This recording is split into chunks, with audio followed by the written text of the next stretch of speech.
تمام اسلامی توجہ فرمائیں۔ ابھی ٹائم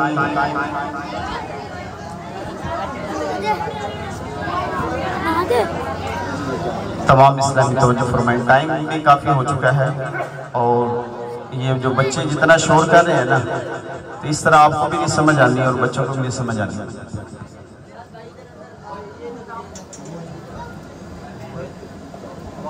محفل کو شروع ہوئے کافی ٹائم ہو چکا ہے، تو ابھی ظاہری بات ہے مختصر سے انشاءاللہ بیان ہوگا۔ پہلے بچوں کے بیانات بھی آپ نے سنے، اور ماشاءاللہ بہت پیارے پیارے اچھے سلسلے ہوئے جن سے ہمیں بہت کچھ سیکھنے کو ملا۔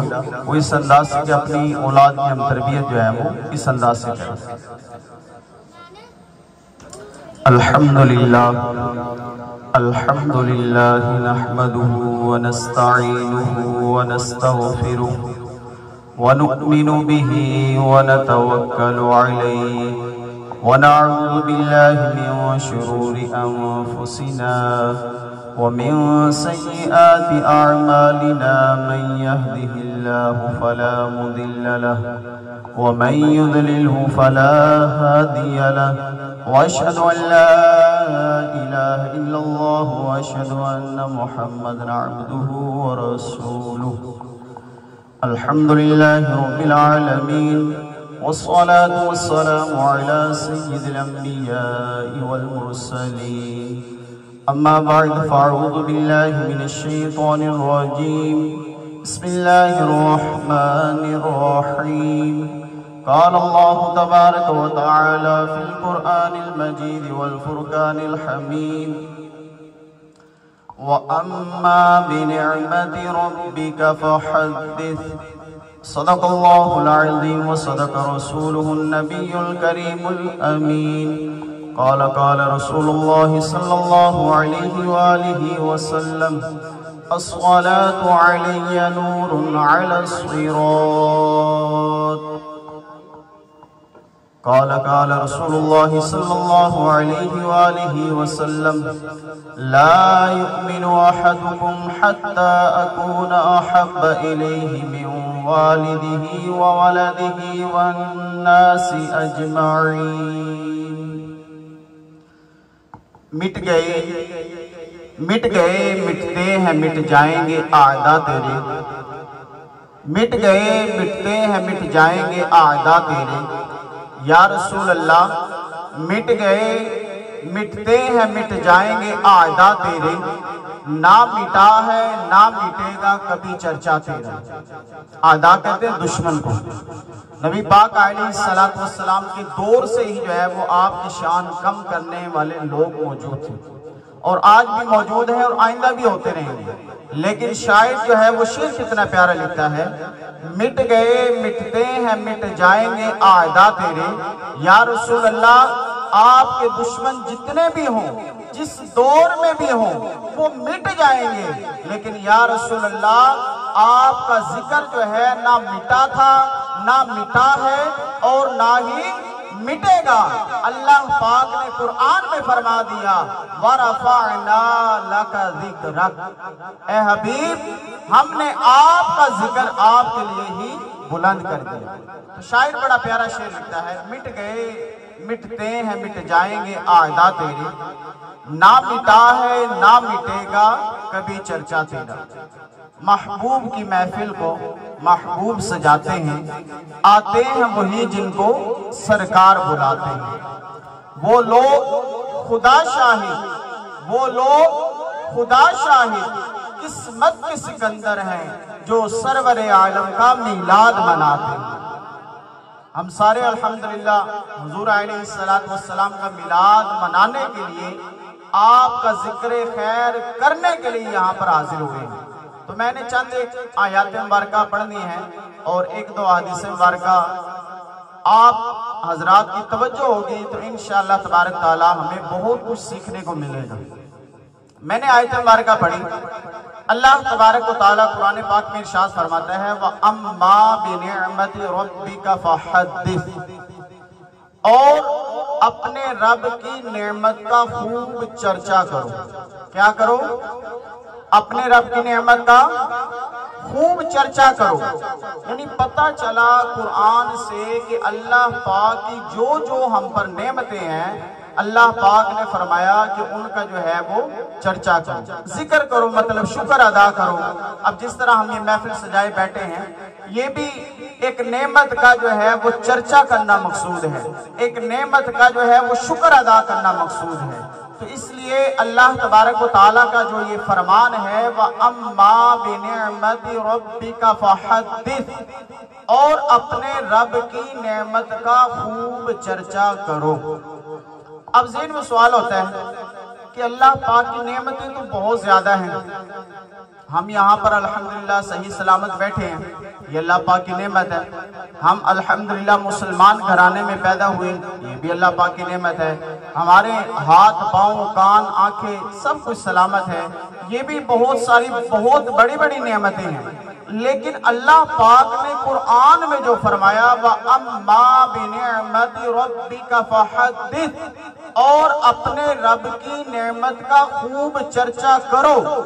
اب اس چرچا کرنے کا انداز کیا ہوگا اور اس سے مراد کون سی نعمت ہے, اس سے مراد کون سی نعمت ہے؟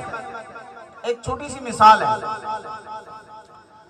ہمیں اگر 10 روپے کی ضرورت ہو, مجھے 10 روپے کی ضرورت ہے, میں حاجی شفیع صاحب کو عرض کرتا ہوں حضور 10 روپے کی ضرورت ہے, مجھے 10 روپے عطا فرمانا.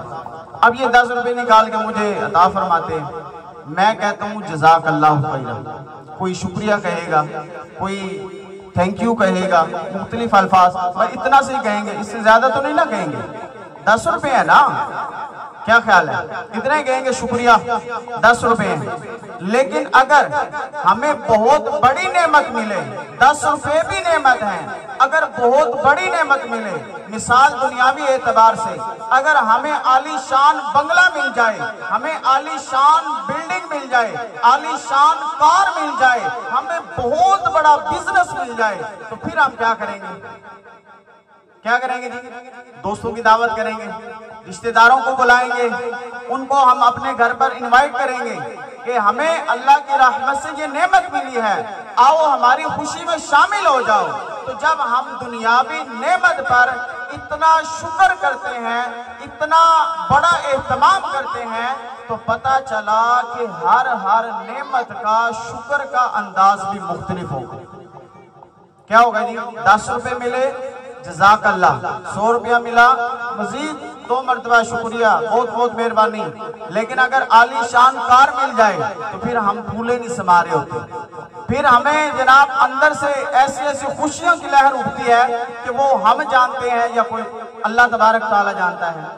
تو اسی طرح ایک مثال ہے کہ اگر کسی کے ہاں اولاد نہیں, 20 سال ہو گئے شادی ہوئے, اولاد نہیں ہے, اب 20 سال کے بعد اللہ تبارک و تعالیٰ اس کو چاند سا بیٹا عطا فرما دے, 20 سال بعد چاند سا بیٹا ملے, تو اس کی خوشی کی کیسے انتہا ہوگی؟ وہ کیا کرے گا؟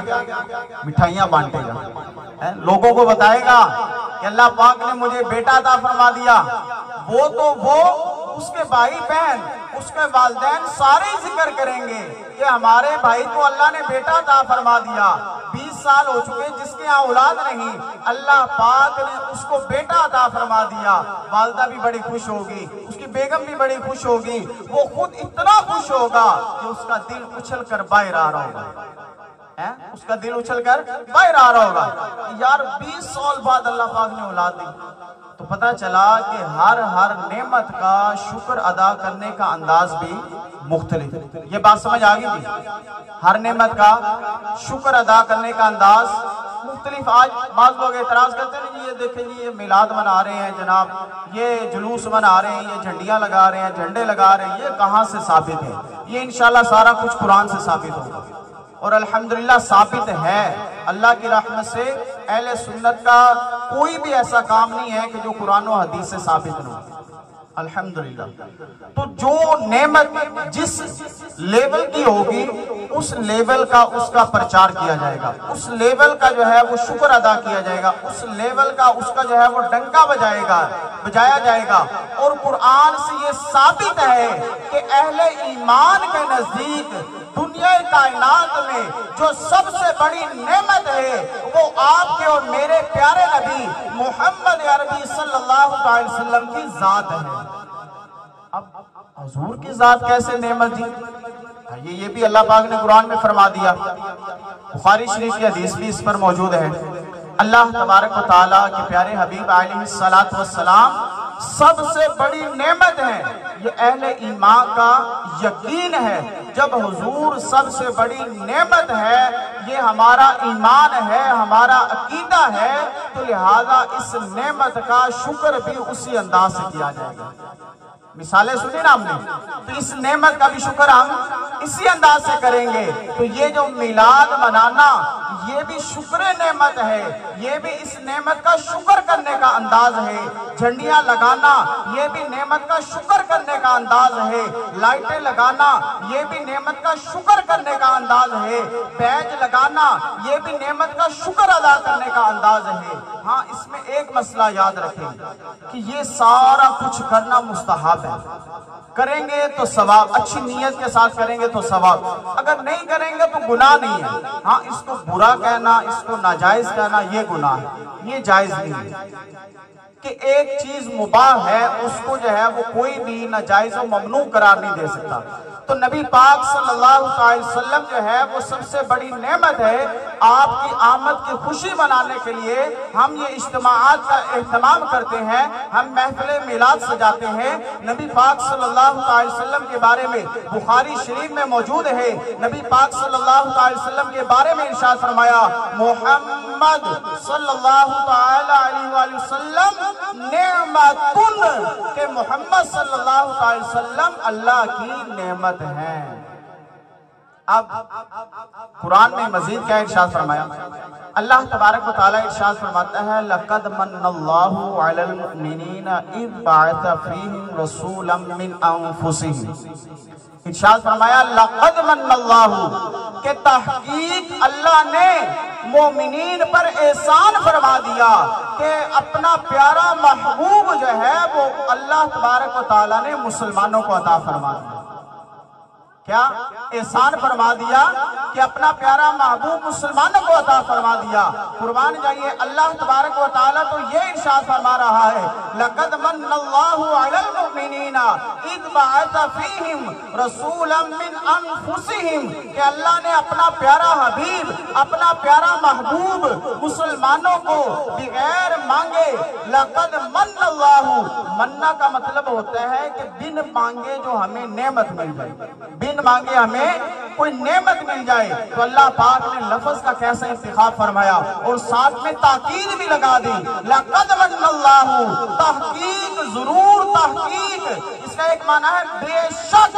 اللہ تبارک و تعالیٰ نے ساتھ میں تاکید لگائی کہ بعض افراد ایسے بھی ہوں گے جو اللہ پاک کے اس احسان کو ماننے والے نہیں ہوں گے، اس لیے فرمایا لَقَدْ مَنَّ اللَّهُ عَلَى الْمُؤْمِنِينَ إِذْ بَعَثَ فِيهِمْ رَسُولًا مِّنْ أَنفُسِهِمْ، کہ اللہ پاک نے مسلمانوں کو اپنا پیارا محبوب عطا فرما دیا۔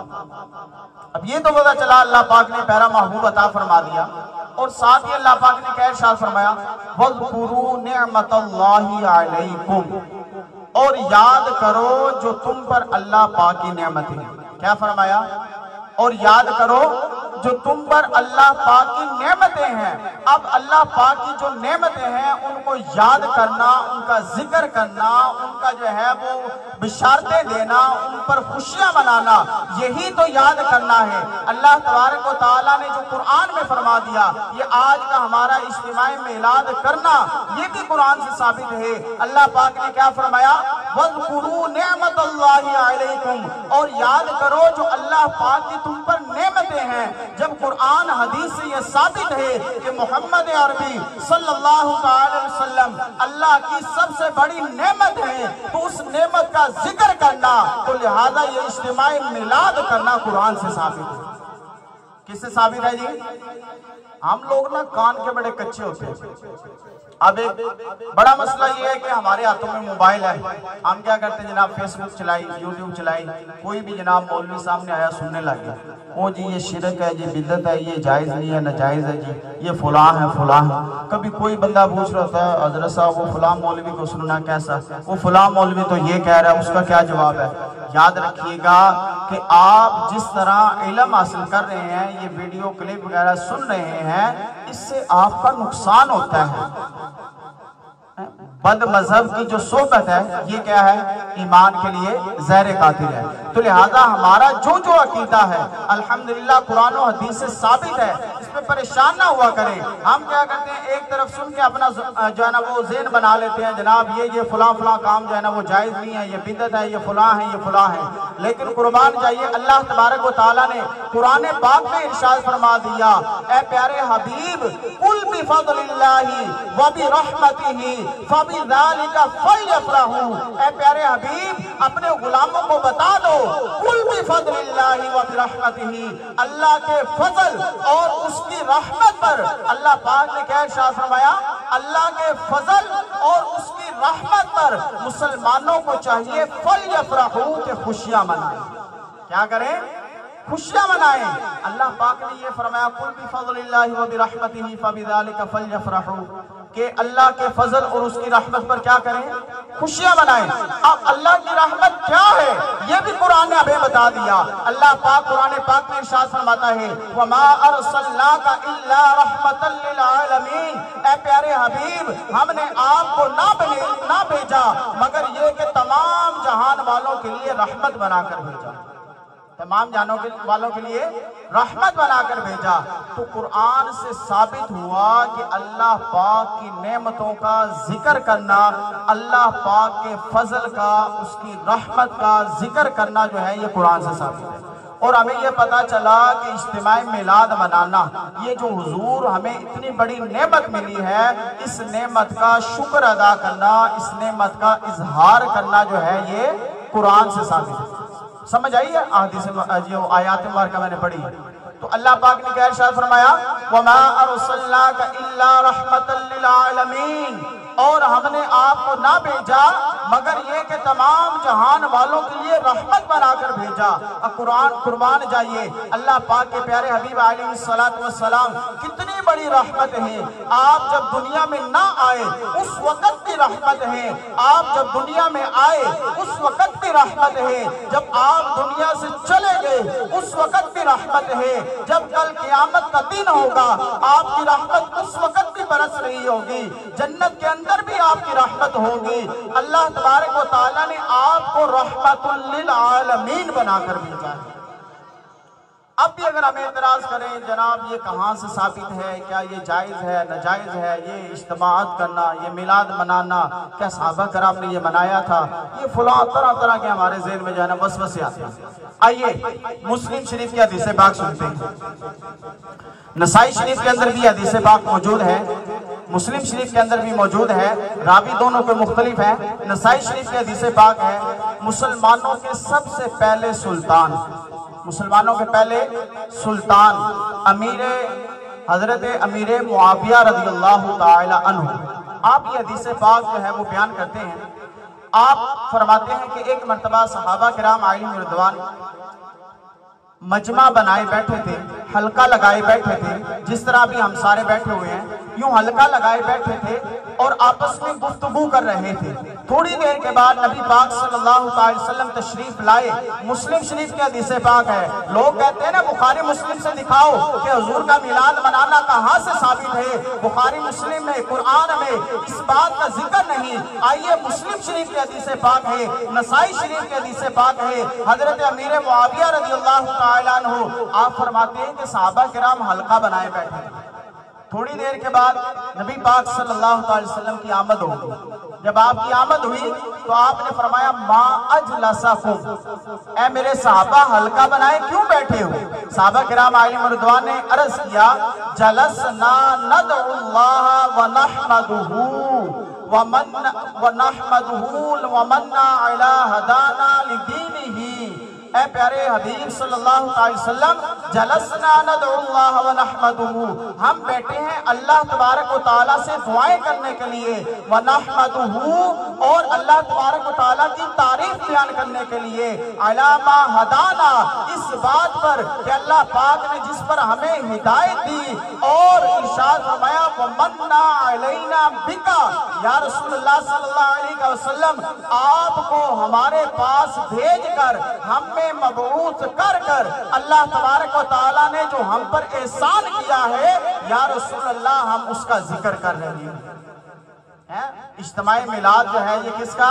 صحابہ کرام کا طریقہ کار ہے۔ نبی پاک صلی اللہ علیہ وسلم نے ارشاد فرمایا میرے صحابہ کے اس بات پر قسم اٹھا سکتے ہو؟ صحابہ کرام نے عرض کی اللہ کی قسم، اللہ کی قسم یا رسول اللہ ہم اسی بات کا ذکر کر رہے ہیں کہ اللہ پاک نے آپ کو ہمارے پاس بھیج کر، مطلب آپ کو نبی بنا کر ہم پر جو احسان کیا ہے ہم اس کا ذکر کر رہے ہیں۔ صحابہ کرام علیہم رضوان نے جب اللہ کی قسم اٹھائی، نبی پاک صلی اللہ علیہ وسلم نے ارشاد فرمایا اے میرے صحابہ پریشان نہ ہو، میں نے اس لیے قسم نہیں اٹھوائی کہ میں کوئی تم پر بدگمانی کر رہا ہوں یا مجھے کوئی جھوٹ کا شبہ ہے، بلکہ نہیں ابھی جبریل امین علیہ السلام آئے اور اللہ تبارک و تعالیٰ کا یہ پیغام دیا کہ اے پیارے محبوب جو آپ کے غلام جو حلقہ بنائے بیٹھے ہیں، آپ کے غلام جو اجتماع کر رہے ہیں، جو محفل سجائے بیٹھے ہیں، آپ کا ذکر کر رہے ہیں، میری تعریف و توصیف بیان کر رہے ہیں،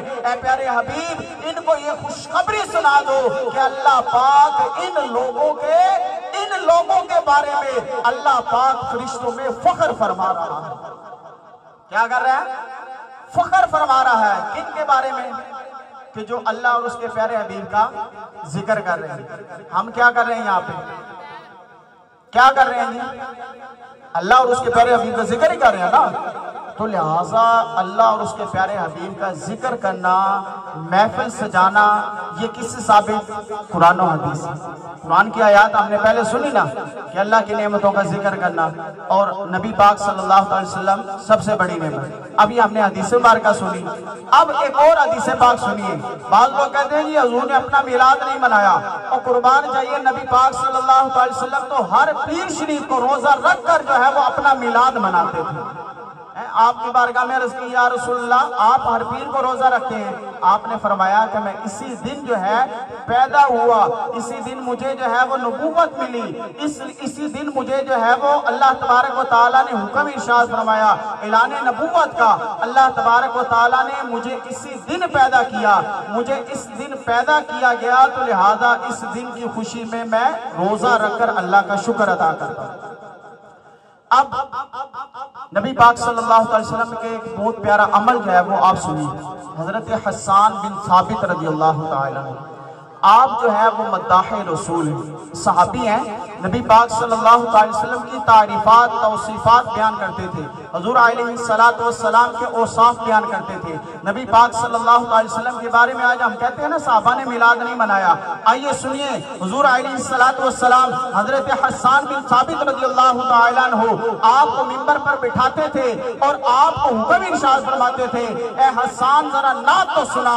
حضرت حسان بن کتنی پیاری نعت سناتے تھے، آپ عرض کرتے تھے وَأَحْسَنُ مِنْكَ لَمْ تَرَ قَطُّ عَيْنِي وَأَجْمَلُ مِنْكَ لَمْ تَلِدِ النِّسَاءُ خُلِقْتَ مُبَرَّأً مِنْ كُلِّ عَيْبٍ كَأَنَّكَ قَدْ خُلِقْتَ كَمَا تَشَاءُ۔ یا رسول اللہ صلی اللہ علیہ وسلم وَأَحْسَنُ مِنْكَ لَمْ تَرَ قَطُّ عَيْنِي، یا رسول اللہ میری آنکھ نے آپ سے حسین کوئی دیکھا ہی نہیں، اور ساتھ میں میلاد کا بھی ذکر فرمایا، ساتھ میں کیا فرمایا وَأَجْمَلُ مِنْكَ لَمْ تَلِدِ النِّسَاءُ، یا رسول اللہ آپ سے خوبصورت کسی ماں نے جنا ہی نہیں، اور ساتھ میں فرمایا خُلِقْتَ مُبَرَّأً مِنْ كُلِّ عَيْبٍ، یا رسول اللہ اللہ پاک نے آپ کو ہر عیب سے پاک پیدا فرمایا، اور ساتھ میں عرض کرتے ہیں كَأَنَّكَ قَدْ خُلِقْتَ كَمَا تَشَاءُ، یا رسول اللہ پاک نے آپ کو ایسا پیدا فرمایا گویا کہ آپ اللہ کی بارگاہ میں عرض کرتے رہے ہیں اے مالک و مولا مجھے اس طرح بنا كَأَنَّكَ قَدْ خُلِقْتَ كَمَا تَشَاءُ، آپ جس طرح عرض کرتے رہے ہیں اللہ پاک ویسے آپ کو بناتا رہا ہے۔ اب یہ بتائیں یہ میلاد نہیں ہے؟ ہم کہتے ہیں جی میلاد منانا قرآن و حدیث سے ثابت، اب یہ کیا ہے؟ ہم کیا کریں؟ ہم بھی تو یہ حضور علیہ السلام کے اوصاف بیان کر رہے ہیں، آپ کی تعریفات بیان کر رہے ہیں، آپ کی آمد کی خوشیاں منا رہے ہیں، بھلے وہ تلاوت کی صورت میں، نعت کی صورت میں، بیان کی صورت میں، کسی بھی صورت میں ہو۔ یاد رکھیے گا قرآن و حدیث سے یہ باقاعدہ الحمدللہ ثابت ہے۔ اب جو بندے میلاد مناتے ہیں، جو حضور کی آمد کی خوشیاں مناتے ہیں، ان کو انعام کیا ملتا ہے؟ شاہ عبدالحق محدث دہلوی رحمت اللہ تعالی علیہ، آپ تقریباً 650 سال پہلے کے بزرگ ہیں، آپ لکھتے ہیں اور آپ ایسے بزرگ ہیں کہ جن کو ہر مسلک والا مانتا ہے، بد مذہب بھی ان کو مانتے ہیں۔ ہم تو الحمدللہ ہر اللہ تبارک و تعالیٰ کے ولی کو مانتے ہیں نا، ہر جو نیک بندہ ہے اس کو مانتے ہیں۔ یہ ایسی شخصیت ہے کہ جن کو ہر ایک مانتا ہے۔ حضرت شاہ عبدالحق محدث دہلوی رحمت اللہ تعالی علیہ، آپ فرماتے ہیں کہ جو نبی پاک صلی اللہ علیہ وسلم کا میلاد مناتا ہے، آپ کی آمد کی خوشیاں مناتا ہے، اللہ تبارک و تعالیٰ میلاد کی برکت سے اسے جنات النعیم میں داخل فرمائے گا۔ یعنی کیا کرے گا؟ جنت میں داخل فرمائے گا۔ حضرت سری سکتی رحمت اللہ تعالی علیہ آج اعتراض کرتے ہیں کہ یہ آج کل کی خرافات ہے جی، یہ آج کل شروع کیا میلاد، یہ بس کوئی 50-60 سال ہو گئے ہیں، 100 سال ہو گئے ہیں۔ آئیے حضرت سری سکتی رحمت اللہ تعالی علیہ آپ کا قول سنیے، اور آپ 750 پہلے کے بزرگ ہیں، 750 سال پہلے کے بزرگ ہیں۔ حضرت سری سکتی رحمت اللہ تعالی علیہ بغداد کے اندر آپ کا مزار ہے۔ آپ فرماتے ہیں کہ نبی پاک صلی اللہ علیہ وسلم کی محفل میں آنا گویا کہ جنت میں داخل ہونے کے مترادف ہے۔ یعنی جو بندہ حضور کی محفل میں آتا ہے گویا کہ وہ جنت میں جا رہا ہے۔ حضور علیہ السلام کا میلاد منانا گویا کہ جنت میں جانا ہے۔ ساتھ میں آپ فرماتے ہیں اس کی وجہ کیا ہے؟ آپ فرماتے ہیں کہ حضور کا میلاد منانا جو ہے یہ کس لیے ہے؟ صرف اور صرف حضور سے محبت کے لیے، محبت کے لیے نا۔ ہم سارے یہاں پر بیٹھے ہوئے ہیں، باتیں سمجھ آ رہی ہیں؟ کوئی نہیں سمجھ آ رہی ہے جی؟ اچھا، حضور علیہ السلام کی محبت میں آئے ہوئے ہیں نا یہاں پہ، کہ ایسا تو نہیں میری محبت میں یا قاری صاحب کی حاجی شمس، اس لیے کوئی بھی نہیں آیا ہوگا۔ سارے کس لیے آئے ہیں؟ کہ یار حضور کی میلاد، حضور کی محفل سے جا کے بیٹھے ہیں، ہم بھی محفل میں چلتے ہیں، وہاں پہ نعتیں سنیں گے، وہاں پہ بیان سنیں گے، وہاں پہ جو ہے نا اللہ اور اس کے پیارے رسول کا ذکر کریں گے، اس لیے آئے نا۔ ربیع الاول میں اس لیے محفلیں سجائی جاتی ہیں۔ قربان جائیے حضرت سری سکتی رحمت اللہ تعالی علیہ آپ فرماتے ہیں محفل میلاد میں جانا یہ جنت میں جانے کی طرح ہے۔ کیوں؟ کیونکہ آپ فرماتے ہیں کہ میلاد منانا جو ہے یہ صرف اور صرف نبی پاک صلی اللہ علیہ وسلم کی محبت کی بنا پر ہے، اور حضور علیہ السلام کا فرمان ہے من احبنی کان معی فی الجنہ، کہ جو مجھ سے محبت کرے گا وہ جنت میں میرے ساتھ ہوگا۔ کیا ہوگا جی؟ وہ جنت میں میرے ساتھ ہوگا۔ الحمدللہ سنیوں کی قسمت میں یہ لکھا ہے کہ حضور کا میلاد بھی مناتے ہیں، حضور سے محبت بھی کرتے ہیں، آپ کی سنتوں پر عمل بھی کرتے ہیں۔ قربان جائیے، یہ ہم نے اللہ تبارک تعالیٰ کے نیک بندوں کی باتیں سنی، اور حضور علیہ السلام سے محبت ہو بھی کیوں نہ بھلا۔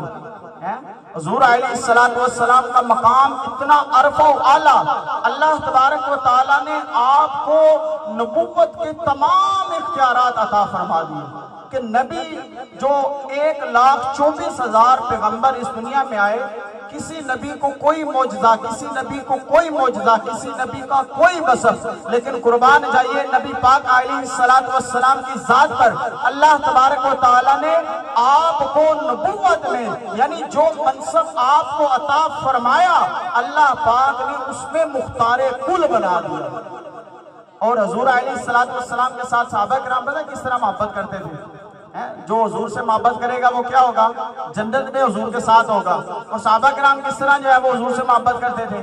حضرت ام حبیبہ رضی اللہ تعالی عنہا، آپ جو ہے ابو سفیان کی بیٹی، حضرت حبیبہ رضی اللہ تعالی عنہ آپ ابو سفیان کی بیٹی ہیں۔ ابو سفیان جو ہے ابھی مسلمان نہیں ہوا تھا، بعد میں اسلام لا چکے تھے۔ ابو سفیان جو ہے مسلمان نہیں ہوا، لیکن آپ کی بیٹی کلمہ پڑھ کر حضور کے نکاح میں آ چکی تھی، اور کلمہ پڑھ کر مسلمان ہو چکی تھی، حضور کے نکاح میں آ چکی تھی اور مدینے جا چکی تھی۔ یعنی ہجرت کے بعد حضور علیہ السلام کے نکاح میں آئیں اور مدینہ میں حضور کے ساتھ رہیں۔ صلح حدیبیہ کا واقعہ مختصر عرض کرتا ہوں۔ صلح حدیبیہ کا جو ہے وہ واقعہ جب ہوا، صلح حدیبیہ کا واقعہ یہ ہے کہ مدینے سے مسلمان حضور علیہ السلام کے ساتھ صحابہ کرام جو ہے عمرہ کرنے کے لیے مکہ کی طرف جا رہے تھے۔ نیت یہ تھی کہ ہم عمرہ کریں گے، احرام بھی باندھے ہوئے ہیں، کوئی لڑائی جنگ کا کوئی ارادہ نہیں تھا۔ جب حدیبیہ کا مقام آیا نا، اس وقت کفار مکہ نے جناب یہ اعلان کر دیا مسلمان آ رہے ہیں جنگ کرنے کے لیے۔ اب کفار مکہ جناب انہوں نے باہری مسلمانوں کو روک دیا، خبردار مکہ میں نہیں آنا۔ اب حضور علیہ السلام اپنے صحابہ کے ساتھ جس مقام پر ٹھہرے ہوئے تھے وہ مقام تھا حدیبیہ۔ وہ مقام کون سا تھا؟ حدیبیہ۔ تو وہاں پر پھر مسلمانوں کی اور کفار کی صلح ہوئی، کچھ شرائط جو ہے نا معاہدہ طے ہوا، اسے کہتے ہیں صلح حدیبیہ۔ حدیبیہ کے مقام پر جو صلح، تو صلح حدیبیہ کے موقع پر حضور علیہ السلام اپنے صحابہ کرام علیہم رضوان کے ساتھ حدیبیہ کے مقام پر تھے۔ آپ کی زوجہ حضرت حبیبہ رضی اللہ تعالی عنہ آپ مدینہ میں تھی۔ ابو سفیان جو آپ کا والد تھا یہ بہت بڑا تاجر تھا۔ جب یہ اس نے دیکھا کہ مسلمان مدینے میں نہیں، حضور علیہ السلام مدینے میں نہیں، اور یہ تجارت کی غرض سے مدینے کے اطراف میں تھا، نبی پاک علیہ السلام کی غیر موجودگی میں اس نے کہا کہ چلو میں اپنی بیٹی سے ملا چلتا ہوں۔ جب حضور علیہ السلام کے گھر میں داخل ہوا، حضور علیہ السلام کے بستر پر بیٹھنے لگا نا، حضرت حبیبہ جو آپ کی بیٹی ہیں انہوں نے کیا کیا کہ آپ کے نیچے سے بستر ہی کھینچ لیا۔ ابا جناب والد بڑا حیران ہوا کہ بیٹی تو میری ہے، میں اس کا سگا باپ ہوں، اس نے یہ کیا حرکت کی ہے، اس نے میرے نیچے سے بستر کھینچ لیا ہے۔ اپنی بیٹی کو کہتے ہیں کہ بیٹی بتا یہ بستر میرے قابل نہیں یا میں اس بستر کے قابل نہیں۔ بیٹی کا جواب سنیے، صحابہ کرام علیہم رضوان کس قدر محبت کرتے تھے۔ بیٹی جو ہے حضرت حبیبہ رضی اللہ تعالی عنہ آپ فرماتی ہیں بل ہوا فراش رسول اللہ صلی اللہ علیہ وسلم وانت مشرک نجس فلم احب کہ الى جلسی اپنے ابا حضور کے جو ہے وہ بارگاہ میں یہ کہتی ہیں کہ یہ بستر حضور علیہ السلام کا ہے، لیکن ابا حضور آپ میرے والد ہیں، میرے باپ ہیں، آپ کا مقام ٹھیک ہے، لیکن آپ وَأَنْتَ مُشْرِكٌ نَجِسٌ آپ مشرک ہیں، نجس ہیں، ابھی اسلام نہیں لائے، مسلمان نہیں ہوئے، اس لیے آپ حضور علیہ السلام کے بستر پر نہیں بیٹھ سکتے۔ میرے میٹھے اور محترم اسلام بھائیو، حضور علیہ السلام کے اوصاف کی کیا ہی بات ہے، آپ کے کمالات کی کیا ہی بات ہے۔ حضور علیہ السلام کا میلاد منانا، آپ کا ذکر خیر کرنا، یہ قرآن و حدیث سے ثابت ہے۔ یہ کس سے ثابت ہے؟ قرآن و حدیث سے ثابت ہے۔ ہم نے سنا نا کہ حضور علیہ السلام کے ساتھ جو محبت کرتا ہے وہ جنت میں بھی حضور کے ساتھ ہوگا۔ تو یہ اجتماعی میلاد منانا، محافل کا اہتمام کرنا، یہ بھی کیا ہے؟ حضور سے محبت کا ہی جو ہے اظہار ہے۔ اب بعض لوگ کہتے ہیں یہ بدعت ہے، بعض لوگ کیا کہتے ہیں جی یہ بدعت ہے۔ اچھا یہ تھوڑی چہل پہل جو ہے نا وہ پہلے بھی توجہ ساری جو ہے نا وہ بڑھ جاتی ہے۔ پہلے عرض کیا تھا کہ بیان کے دوران تھوڑی شفقت فرمانی ہے۔ اچھا اب بعض لوگ کیا کہتے ہیں جناب یہ بدعت ہے۔ اب بدعت کہتے کس کو ہے؟ یہ مسئلہ بھی تھوڑا سا آج ہم سمجھ لیتے ہیں۔ ہم بھی جناب ہمیں پتہ نہیں ہوتا، ظاہری بات ہے علم نہیں ہے، تو ہم بھی کہتے ہیں کہ یار واقعی جو ہے نا یہ بندہ بات ٹھیک کر رہا ہے، یہ مسئلہ سمجھ لیں، بڑے عقیدے کا مسئلہ ہے۔ آج لوگ کہتے ہیں جناب یہ بدعت ہے، یہ شرک ہے، یہ حضور علیہ السلام نے یا آپ کے صحابہ نے نہیں میلاد منایا۔ ابھی ہم نے قرآن و حدیث سے سنا کہ حضور علیہ السلام کا ذکر خیر کرنا قرآن سے بھی ثابت ہے، بلکہ اللہ تبارک و تعالیٰ کا حکم ہے، اور صحابہ کرام علیہ رضوان کا یہ عمل ہے کہ صحابہ کرام علیہ رضوان نے حضور علیہ السلام کا میلاد منایا، آپ کا ذکر کیا۔ لیکن یہ بدعت یہ کیا ہے؟ بدعت کہتے ہیں کہ نبی پاک صلی اللہ علیہ وسلم کے زمانے میں جو کام نہ ہو وہ دین اسلام سے، جو کام نبی پاک صلی اللہ علیہ وسلم کے زمانے میں نہ ہو بعد میں ایجاد ہو تو اسے کہتے ہیں بدعت۔ اسے کیا کہتے ہیں جی؟ بدعت کا پتہ چلا کسے کہتے ہیں؟ کہ جو حضور کے زمانے میں کام نہیں ہوا بعد میں ایجاد ہوا اسے کہتے ہیں بدعت۔ اب یہ تو ہم سن لیتے ہیں کہ جناب بدعت ہے، یہ بدعت ہے، حضور کے زمانے میں نہیں ہے، دکھاؤ کہاں پہ لکھا ہے، صحابہ نے منایا کہ نہیں منایا۔ تو یاد رکھیے گا بدعت کی ہیں دو قسمیں۔ بدعت کی کتنی قسمیں ہیں؟ دو۔ ایک ہے بدعت حسنہ اور ایک ہے بدعت سیئہ۔ بدعت حسنہ کہتے ہیں اچھی بدعت، اور بدعت سیئہ کہتے ہیں بری بدعت۔ اب وہ کیا کرتے ہیں جناب؟ ہر کام کوئی بدعت ہے۔ یاد رکھیے گا اگر ہم ہر کام کو بدعت کہہ کے اس کو برا کہیں گے تو پھر بہت سارے مسائل جو ہیں، بہت سارے معاملات جو ہیں وہ ہمارے ناکارہ ہو جائیں گے، بہت سارے مسائل کا جو ہے نا وہ ہمیں سامنا کرنا پڑے گا۔ مثال کے طور پر میں چند ایک مثالیں دیتا ہوں کہ بدعت جو ہے نا یہ مسئلہ سمجھنے کے لیے کہ نبی پاک صلی اللہ علیہ وسلم کے دور میں نا جو ہم قرآن پڑھتے ہیں نا، قرآن اس میں اعراب نہیں لگا ہوا تھا، زبر زیر پیش وغیرہ جو ہے نا یہ نہیں لگی ہوئی تھی۔ یہ حضور علیہ السلام کے زمانے میں بھی نہیں لگی، حضرت ابوبکر صدیق کے زمانے میں بھی نہیں لگی، حضرت عمر فاروق کے زمانے میں بھی نہیں لگی، حضرت عثمان غنی کے زمانے میں بھی نہیں لگی، اور حضرت مولا کائنات علی المرتضی شیر خدا کے زمانے میں بھی نہیں لگی، حضرت حسن مجتبی رضی اللہ تعالی عنہ آپ کے زمانے میں بھی نہیں لگی۔ یہی خلافت راشدہ ہے۔ تو ان کے زمانے میں نا قرآن پر اعراب نہیں لگا، زبر زیر پیش جو یہ اعراب جو ہے حضور اور آپ کے خلفائے راشدین آپ کے زمانے میں نہیں لگا۔ اب اس کو تو کوئی نہیں کہتا یہ بدعت ہے، جناب قرآن پر اعراب لگا دیا، یہ حضور کے زمانے میں تو نہیں تھا، یہ بدعت ہے، یہ بدعت ہے، اس کو ختم کیا جائے۔ کبھی آپ نے سنا ہے؟ نہیں بات ہے، ہو سکتا ہے کئیوں نے پہلی دفعہ سنا ہو کہ حضور کے زمانے میں اعراب نہیں لگا ہوا تھا۔ کبھی آپ نے سنا ہے یہ بدعت ہے؟ کبھی نہیں سنا ہوگا۔ کیوں؟ کہ یہ بدعت حسنہ ہے۔ حضور علیہ السلام کے زمانے میں اگرچہ یہ کام نہیں تھا، بعد میں ایجاد ہوا، لیکن اس سے دین اسلام کو فائدہ ہوا۔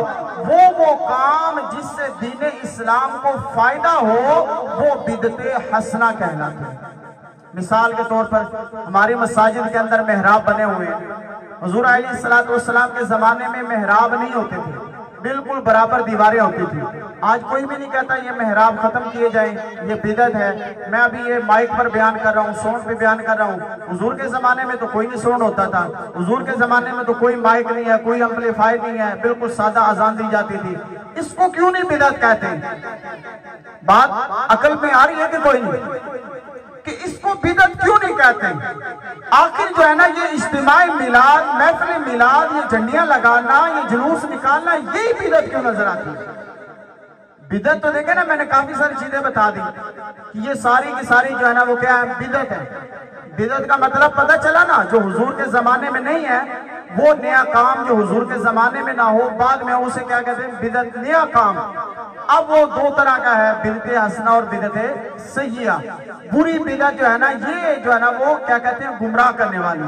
لیکن ہم جناب بھولے والے ہیں، ہمیں پتہ ہے کوئی نہیں ہے، وہ بدعت کہہ کے جو ہے نا ہمیں گمراہ کر دیتے ہیں۔ بہت سارے نوجوان جو ہے نا یہ موبائل فون کا شکار ہو کے فلاں جناب اس کی تقریر سن رہے ہیں، فلاں کا کلپ سن رہے ہیں، فلاں کا سٹیٹس دیکھ رہے ہیں، جناب وہ پریشان ہو جاتے ہیں۔ تو آج یہ اپنا ذہن بنا لیں کہ بدعت جو ہے نا یہ ہر ایک بدعت بری چیز نہیں ہے۔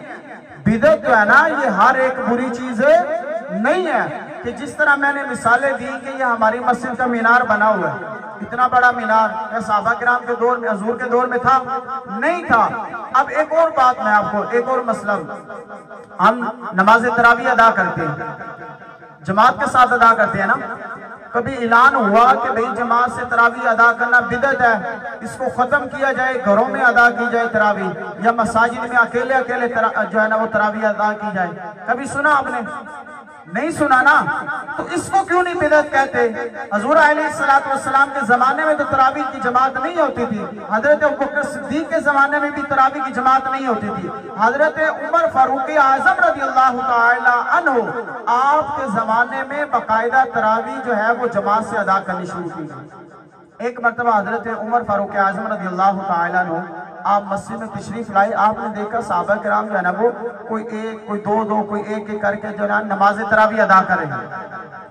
اب آپ نے دیکھا کہ یار یہ جو تراویح ادا کرنے کا انداز ہے، اس سے بہتر انداز یہ ہے کہ ایک امام ہو، جس طرح فرائض ادا کیے جاتے ہیں اس کے پیچھے جو ہے وہ بقیہ جو ہے نا سارے کے سارے نماز تراویح ادا کریں۔ آپ نے کیا کیا؟ حضرت ابی بن کعب رضی اللہ تعالیٰ عنہ آپ کو مصلی پہ کھڑا کیا اور صحابہ کرام کو پیچھے جو ہے نا وہ کھڑا کیا، اور آپ نے جو ہے نا جماعت کے ساتھ تراویح پڑھنے کا حکم ارشاد فرمایا۔ اب اگلے دن جب آپ آئے، صحابہ کرام جماعت کے ساتھ تراویح ادا کر رہے ہیں، تو آپ نے فرمایا ہیا بدعۃ حسنۃ، کہ یہ کتنی ہی اچھی بدعت ہے، یہ کتنی ہی اچھی بدعت ہے۔ تو یاد رکھیے گا ہر بدعت جو ہے نا وہ بری نہیں ہوتی، ہر بدعت بری نہیں ہوتی، سمجھ آگئی جی؟ تو اس لیے خدا را آپ صحبت جو ہے نا یہ نیک لوگوں کی اختیار کریں، صحبت جو ہے نا وہ عاشقان رسول کی اختیار کریں۔ جب آپ عاشقان رسول کی صحبت اختیار کریں گے، نیک لوگوں کی صحبت اختیار کریں گے، تو انشاءاللہ تبارک تعالی ہم گمراہ بھی نہیں ہوں گے، ہمارا عقیدہ بھی برا نہیں ہوگا، اور انشاءاللہ تبارک تعالی ہمارا عقیدہ بھی قرآن و حدیث کے مطابق ہوگا۔ وگرنہ کیا ہوگا؟ تو پھر جناب ہمارا دماغ تو پہلے خالی ہے، دین کا علم ہمارے پاس کوئی نہیں ہے، قرآن کا علم ہمارے پاس کوئی نہیں ہے، حدیث کا علم ہمارے پاس کوئی نہیں ہے، تو ہم کسی کی بھی بات سنیں گے نا، ہم کہیں گے یار پڑھ تو رہا قرآن ہی ہے، پڑھ تو رہا حدیث ہی ہے، لیکن یہ نہیں پتا کہ یہ قرآن کی جو آیت پڑھ رہا ہے یہ بتوں کے بارے میں نازل ہوئی ہے، قرآن کی آیت یہ جو پڑھ رہا ہے یہ کفار کے بارے میں نازل ہوئی ہے، ہمیں تو پتہ ہی کوئی نہیں ہے، ہم تو مان لیں گے بھائی واقعی قرآن میں یہ ذکر تو ہے، لیکن وہ آیت کس کے بارے میں نازل ہوئی؟ بتوں کے بارے میں۔ وہ چسپاں کس پر کر دی؟ اللہ کے ولیوں پر۔ اسی طرح احادیث مبارکہ بھی ہے، بہت ساری احادیث جو ہے نا وہ ہم سن کے گمراہ ہو جائیں گے۔ اس لیے ہمیں چاہیے کہ سب سے پہلے کوشش کریں علم دین حاصل کریں، اور وہ علم دین جو حاصل کرنا ہے وہ بھی کسی عاشق رسول سے حاصل کریں، وگرنہ کیا ہوگا؟ گمراہ ہو جائیں گے۔ تو آج جو محفل میلاد یہ سجائی گئی ہے، اس کی برکت سے ہم سارے کوشش کریں، نیت کریں کہ انشاءاللہ تبارک تعالی ہم سارے کے سارے جو ہے وہ کسی عاشق رسول سے علم دین ضرور حاصل کریں گے نا۔ دعوت اسلامی نے الحمدللہ ہر عمر والے کے لیے جو ہے نا وہ پلیٹ فارم مہیا کیے ہیں، اگر کوئی چھوٹا بچہ ہے اس کے لیے بھی قرآن کی تعلیم حاصل کرنے کا ذریعہ بنایا، اگر کوئی جوان ہے اس کے لیے بھی قرآن کی تعلیم حاصل کرنے کا ذریعہ بنایا، اگر کوئی بوڑھا ہے اس کو بھی جو ہے نا وہ سہولت دی کہ بھئی جس بھی عمر کا بندہ آ جائے قرآن و حدیث کی تعلیم حاصل کرنا چاہے تو انشاءاللہ تبارک تعالیٰ دعوت اسلامی اس کو فی سبیل اللہ قرآن کی تعلیم دے گی۔ تو آپ تمام حضرات کو دعوت ہے کہ تمام حضرات جو ہے وہ کوشش کریں، علم دین حاصل کریں، اور ایک چھوٹی سی عرض یہ ہے کہ جو بد مذہب ہے نا، برے لوگ ہیں جن کا عقیدہ درست نہیں ہے، ان کے کلپ نہ سنا کریں، ان کے جو ہے نا وہ ویڈیو بیانات نہ سنا کریں، ان کے سٹیٹس نہ دیکھا کریں۔ بہت سارے نوجوان جو ہے نا وہ گمراہ ہوتے جا رہے ہیں، بہت سارے نوجوان، ان کو بیچاروں کو پتہ کوئی نہیں ہے، ان کا صرف تعلق فیس بک ہے یا یوٹیوب ہے، کسی عالم کے پاس وہ بیٹھتے کوئی نہیں ہے۔ تو لہٰذا جب بھی بیانات سننے ہوں، جب بھی آپ نے کبھی جناب کسی مولوی کی تقریر سننی ہو، تو آپ کوشش کریں اپنے پیش امام سے، ہماری مسجد کے امام صاحب ہیں، یا کسی بھی عاشق رسول سے آپ پہلے پوچھ لیں کہ فلاں بندے کے بیانات میں سن سکتا ہوں یا نہیں، وہ میرے لیے زہر قاتل تو نہیں۔ اعلیٰ حضرت امام احمد رضا خان علی رحمت الرحمن آپ فرماتے ہیں کہ بد مذہب کی صحبت جو ہے، بد مذہب کی صحبت جو ہے یہ ایمان کے لیے زہر قاتل ہے۔ تو لہذا ہمیں اپنا ایمان بچانا ہے۔ یاد رکھیے گا، ایمان اگر اس دنیا سے سلامت لے کر گئے نا تو پھر آگے جو ہے نا وہ کامیابی مل سکتی ہے۔ مطلب یہ کہ گناہگار بھی ہوئے تو پھر بھی جو ہے نا اللہ اپنی رحمت سے بخش دے گا، لیکن اگر ایمان ہم ضائع کر بیٹھے تو پھر جو ہے نا وہ آگے بہت بڑا نقصان ہے کہ جس کا کوئی ازالہ نہیں ہے، پھر وہاں پر جو ہے نا وہ بندہ کچھ نہیں کر سکتا۔ اس لیے اپنی ایمان کی فکر کرے، اپنے ایمان کی بھی اور اپنی اولادوں کے ایمان کی بھی فکر کرے۔ اللہ تبارک تعالی ہم سب کو جو کہا سنا اس کو یاد رکھنے، اس پر عمل کرنے کی توفیق عطا فرمائے۔ اللہ تبارک تعالیٰ جو غلطی کوئی اپنے کرم سے جو ہے وہ معاف فرمائے۔ اللہ پاک جو ہے نا جنہوں نے یہ اہتمام کیا، محفل سجائی، جنہوں نے جس بھی ذریعے سے اس میں تعاون کیا، اللہ تبارک تعالیٰ سب کا تعاون کرنا، ہمارا آنا بیٹھنا مل جل کر حضور علیہ السلام کا ذکر کرنا جو ہے قبول و منظور فرمائے۔ آمین بجاہ نبی آمین۔ صلو علی الحبیب صلی اللہ تعالی علی محمد۔ پیرس نے بھائی الحمدللہ ہم نے جو ہے وہ بہت اچھے موضوع پر بیان سنا۔ اللہ کریم ہمیں اپنے عقائد کی، اپنے اعمال کی اصلاح کرنے کی توفیق نصیب فرمائے۔ عقائد و اعمال کی اصلاح کے لیے، کثرت سے نیکیاں کرنے کے لیے، گناہوں سے بچنے کے لیے صحبت بہت اثر رکھتی ہے۔ صحبت اچھی ہو بری ہو، اچھی صحبت ہوگی تو اچھا رنگ چڑھے گا، بری صحبت ہوگی برا رنگ چڑھے گا۔ تو ہمیں اپنی صحبت کو بھی دیکھنا ہے، اور اچھی صحبت الحمدللہ دعوت اسلامی کا دینی ماحول یہ بہت اچھی صحبت ہے۔ تو کوشش کریں دعوت اسلامی کے دینی ماحول سے وابستہ رہیں، اور دعوت اسلامی کے دینی ماحول سے وابستہ ہونے کے بہت سارے ذرائع ہیں، جس میں سے ایک ذریعہ دعوت اسلامی کا ہفتہ وار سنت و بھرا اجتماع بھی ہے۔ ہر جمعرات کو مغرب کی نماز کے بعد دعوت اسلامی کے مدنی مرکز فیضان مدینہ لالہ دار کالونی میں ہر جمعرات کو مغرب میں ہفتہ وار اجتماع شروع ہو جاتا ہے۔ کوشش کریں کہ مغرب کی نماز بعد جماعت جمعرات کو فیضان مدینہ میں ادا کریں۔ جو خوش نصیب پابندی کے ساتھ ہفتہ وار سنتوں بھرے اجتماع میں شرکت کرتے ہیں، بہت سارے گناہوں سے بچنے کا ذہن بنتا ہے، نیکیاں کرنے کا جذبہ ملتا ہے۔ تو انشاءاللہ